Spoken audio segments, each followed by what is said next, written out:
Welcome to Mysteries of the Missing, a podcast and blog about missing persons cases. You can find my podcast, my blog, and my social media pages on my Linktree at linktr.ee/Mysteries of the Missing. Keep in mind that I'm only reporting the events of what have happened per my research through various media outlets. I'm not trained in any way in true crime. Instead, I'm a published author who loves to blog. Also, I'm solely a human being that's trying to do my part to get the message of the story of Brooke Allensworth out there so that one day, hopefully, she may be found and her case may be solved. Join me as I dive into the last day that people saw Brooke and what happened after she was last seen. Let's start with information about the town. Quote, Oil Trough is a town in Independence County, Arkansas, United States. The population was 260 at the 2010 census. The town is believed to have acquired its name in the early 19th century from a trough used to render bear fat, which was sold to customers in New Orleans. End quote, Wikipedia.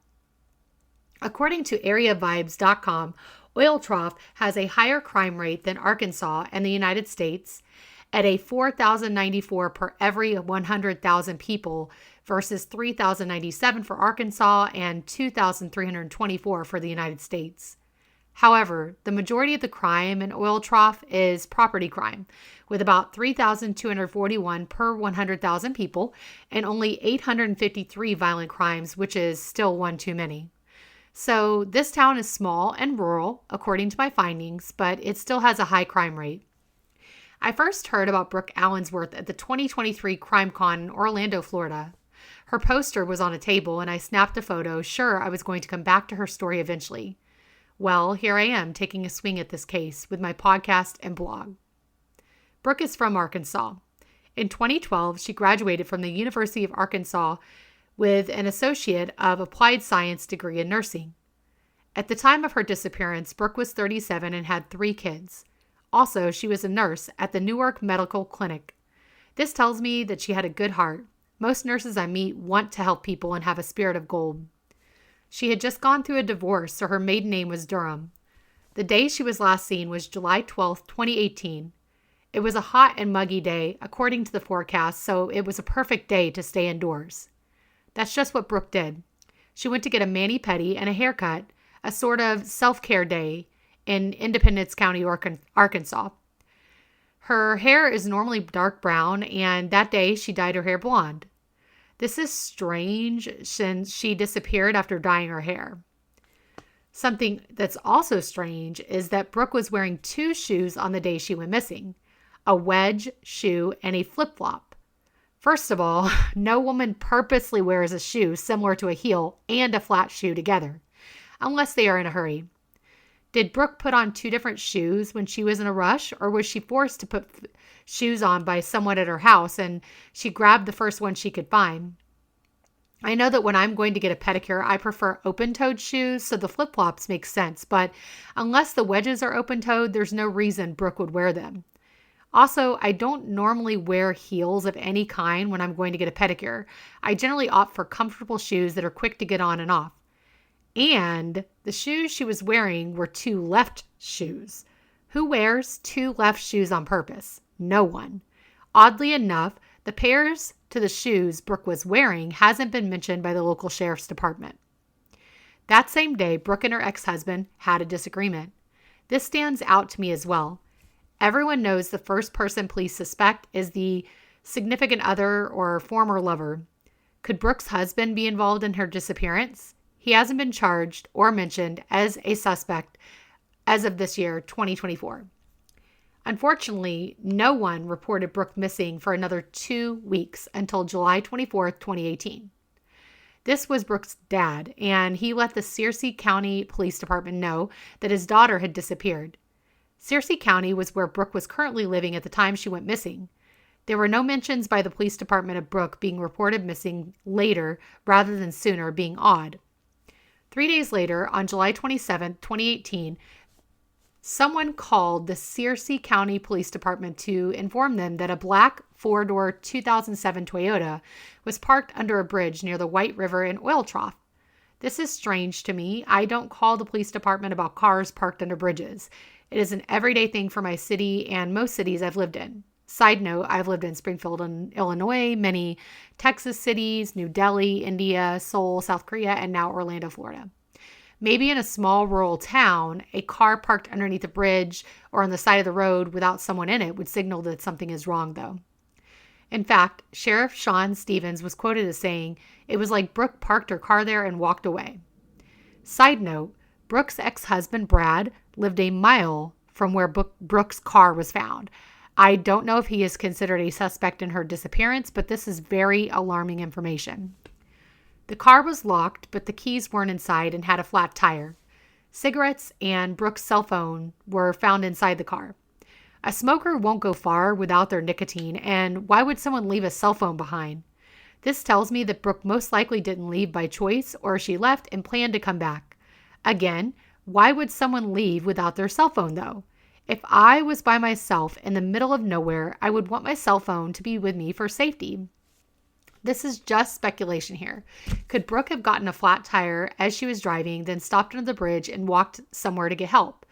Could someone have forced their way into the car, and as Brooke fought them, the car lost control and they ran over something and got a flat tire, then they disposed of her body and drove the car to the bridge, locking it before they left?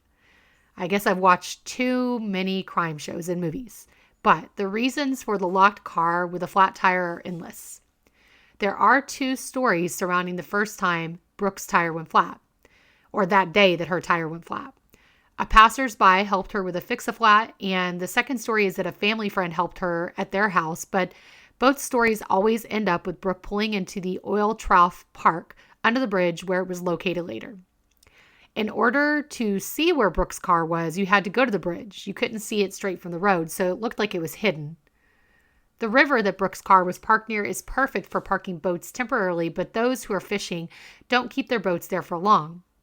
Could Brooke have taken a boat or gotten onto a boat to go somewhere? In addition, the river varies in its depth from very deep to shallow. The area Brooke's car was found in, or found near, was standing water. Now, I know that when I see a car with a flat tire or busted up car, I just assume a car accident happened and that someone will come get it later. I don't call the cops. Could the caller have been someone who took Brooke? So, the search for Brooke went on. The car was there, but Brooke was not. A bolo be on the lookout was put out for Brooke when she was reported missing. Before the bolo, a local police officer made a note that there was an abandoned car under the bridge. That's how Brooke's car was found in the first place. Now, a good point was made by Latricia Woodruff, a police and communications expert. If someone is going to disappear on their own accord, they would have transportation. The police officers did a ground search around the river and through the park. A police diving team swam in the river, and an outside dog investigating team looked around. Nothing turned up from these searches. The police took DNA swabs from the car and sent them to the Arkansas Crime Lab. Family members were swabbed as well.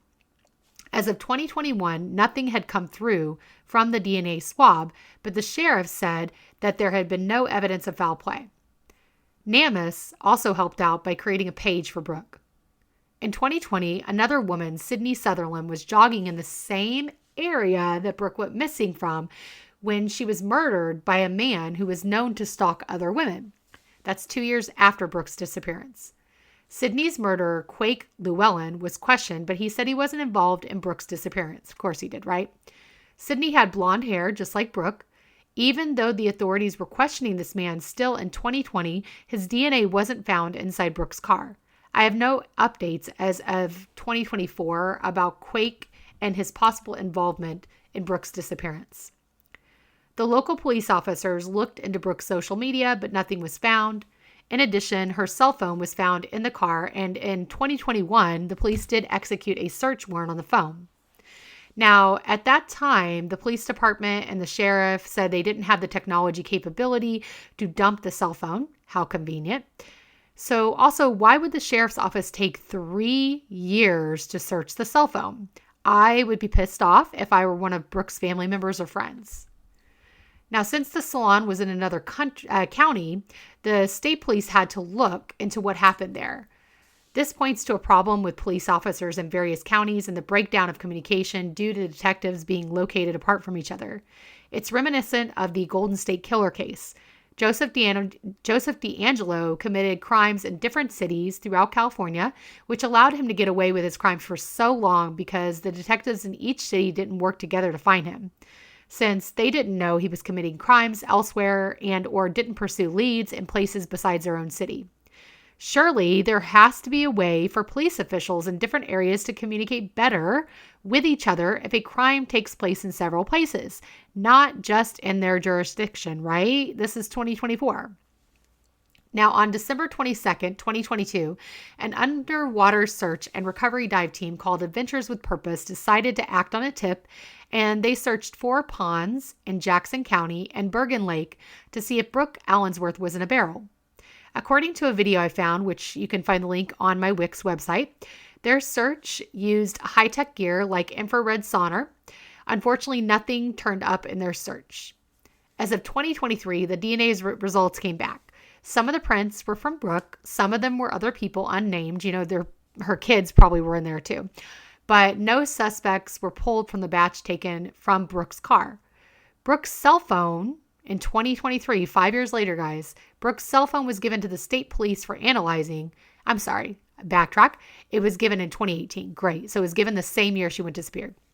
Or the same year she disappeared. So her cell phone was given to the state police for analyzing in 2018, but there have been no updates on that piece of evidence thus far. So that's kind of strange because 2 different locations that I've looked, one said that the state police had it in 2018, and then another one said that she had it in 2021. So this is why you have to be very careful about the information you're looking for. But the point is that they're looking at the cell phone, they're trying to find stuff, there are no updates. So let's just focus on that.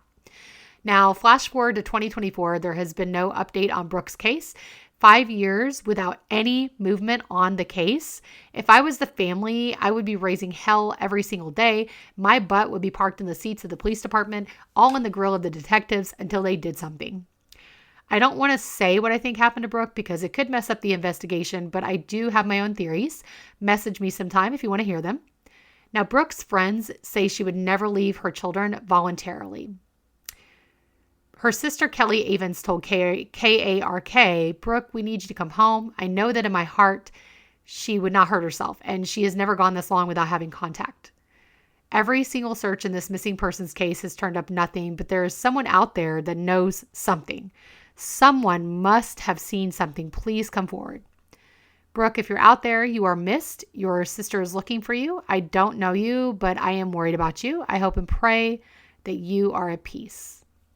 At the time of her disappearance, Brooke was 5'8", weighed between 170 and 185 pounds, and had brown hair and blue eyes. She was last seen wearing blue denim shorts and 2 left shoes, one a wedge sandal and the other a flip-flop. Brooke has a tattoo on the left side of her abdomen of the GPS coordinates, and I do not know how to say this, but they're GPS coordinates, and they point to a location near Newport, Arkansas. Her ears are pierced. If you have any information on the circumstances surrounding Brooke's disappearance, please call the Arkansas State Police at 501-618-8000. That's 501-618-8000. The Independence County Sheriff's Department at 807-793-8838. That's 807-793-8838. Or you may email me at mysteriesofthemissing2023@gmail.com. What do you think happened to Brooke Allensworth? Let me know by reaching out to me on all of my social media pages. This has been another episode of Mysteries of the Missing. Until next time, stay safe.